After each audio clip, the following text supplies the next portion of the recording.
And even though you might not like to slaughter people with the sword, but Allah knows that it's a good thing to slaughter people with the sword. And indeed, there are things in life that you might think that are good and Allah knows they're bad, and there are things that you might think are bad and Allah knows they're good. Only Allah knows. So what is Allah saying?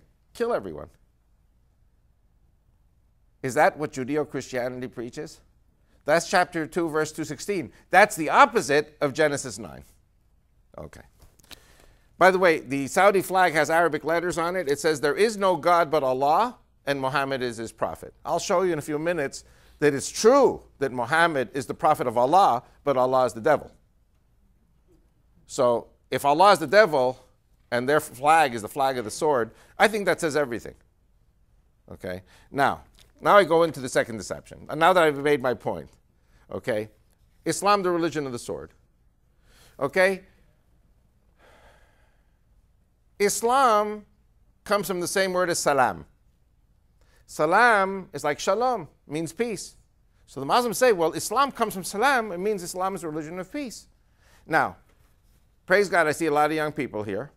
But for those of you old enough like me to remember the Vietnam War, when the media said that this Viet Cong village was pacified, pacified comes from the word peace. Pacified meant immolated in napalm.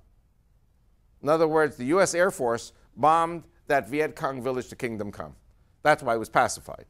Pacified was a euphemism for completely erased, eradicated. That's what Islam means. Islam means the eradication of anybody who does not fit the specific agenda of whoever is ruling that Islam at that time. Okay. And of course, Islam says, yes, Islam is a religion of peace when the whole world will be Islam. Until then, the world is divided into two. You have the house of Islam, the house of peace, and then your house of war, the house of the infidel. Who's the infidel? That's us. In other words, they have to kill the Jews, they have to kill the Christians, they have to kill the Hindus, they have to kill the Buddhists, and they have to kill the blacks. By the way, what's happening now in Darfur is that the whiter-skinned Sudanese are killing the darker-skinned African Muslims in Darfur. 400,000 have been killed.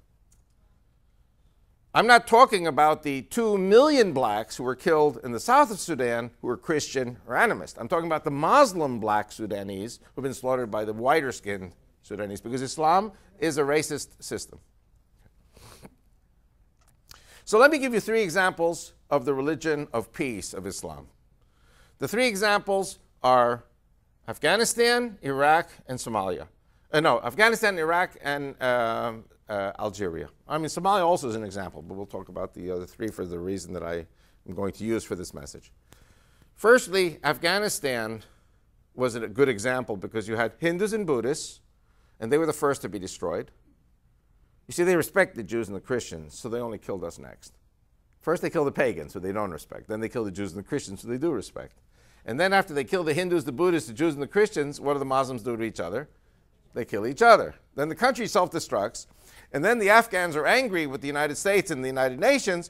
Why doesn't the West come in more quickly to rebuild Afghanistan so that they can go ahead and destroy it again? In other words, Islam is a self-destruct catch-22 system. It destroys itself. Again, because their God is the devil. The devil seeks the destruction of everything and the killing of every last human being on the face of the earth. The second example is Iraq. Iraq had no Hindus or Buddhists. The Jews and the Christians were very few. Saddam Hussein was a Ba'athist. He was not a fanatic Muslim. He was just an example of the fruit of Islam, which is the killing and the torture. And George W. Bush did the right thing in removing Saddam Hussein. And I don't think we're going to really have time for it tonight. It's not part of my subject. But Oklahoma City, the bombing in Oklahoma City was Saddam Hussein. The first attack in New York City was Saddam Hussein. Ramzi Youssef, who built the bomb in New York City in '93, was Saddam Hussein's agent. The shooting down of TW-800, Saddam Hussein. The attack with the 2 planes attacking the World Trade Center in 2001, Saddam Hussein, in coordination with Osama bin Laden. Because Ramzi Youssef was the contact between Osama and Saddam Hussein. So we don't have time. I could speak 2 hours tonight about all of these terrorist incidents and all of the work I've done along the Mexican and Canadian borders. That's not the subject tonight, okay? The third example is Algeria. And this is a terrible example which actually radiates into what's happening in in the Shiite-Sunni struggle today in the Persian Gulf.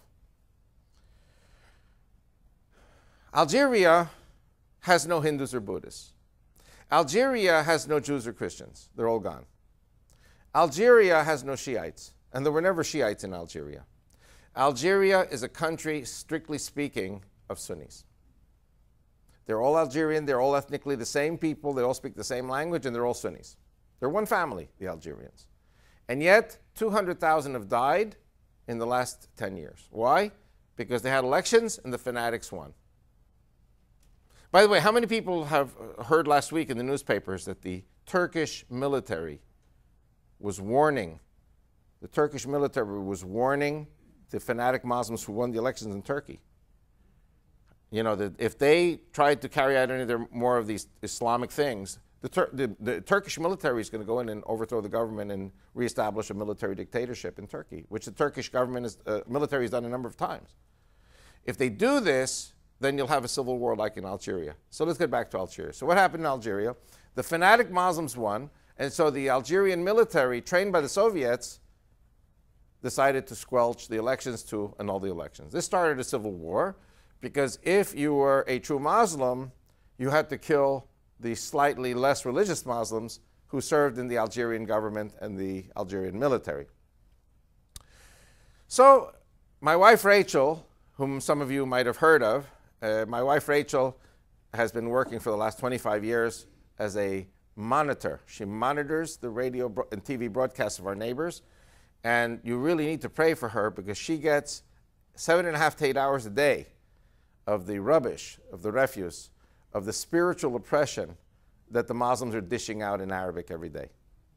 And one day Al Jazeera, you've all heard of Al Jazeera, was interviewing in Arabic an Algerian Salafist terrorist who had been arrested by the Algerian military, and he was describing the modus operandi of how they wipe out a village in Algeria, condemned for destruction because the men serve in the Algerian military and the Algerian government. And this is one of the most important keys in my whole message, by the way. This is why I always repeat this testimony. And my wife came home sick that night. She had to take a sedative. She couldn't sleep because my wife is a woman and she bore children. And my wife is a grandmother. And when you hear the testimony, you'll understand how any woman with any feelings will not be able to sleep at night after hearing what she heard. This guy gets up. He talks about a village that the men all serve in the Algerian military and the Algerian government. And so the fanatic Muslims decide the village must be destroyed. So they wait for the men to go to work. By 6:30, the men have all gone to work in the morning. By 7, they settle in on the village. They tell the women to cook them a meal. The women cook them a meal. They have their fill. Then they pop hallucinogenic pills to get on a high. And then they rape all the women. And then they slit their throats.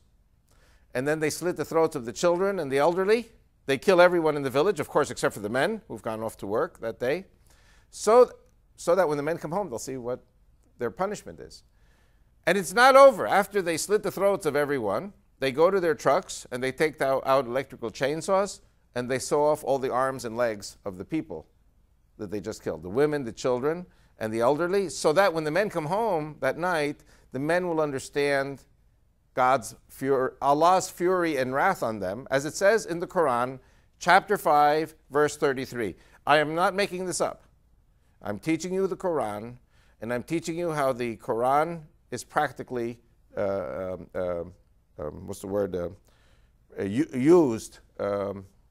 in the battle orders of these people. It says, chapter 5, verse 33, anyone who makes war on Allah and his Prophet Muhammad and spreads disorder in the land, which describes anyone who serves the Algerian military and government, we will kill, we will crucify, we will chop their arms and legs off, and we will banish from the earth. So the Quran commands loyal Muslims to kill anyone who is not loyal. That can be a Jew, a Christian, a Hindu, a Buddhist, a black, or even your own family members. If your own family members are not loyal to Allah, you're supposed to kill them. You're supposed to chop their arms and legs off. You're supposed to crucify them.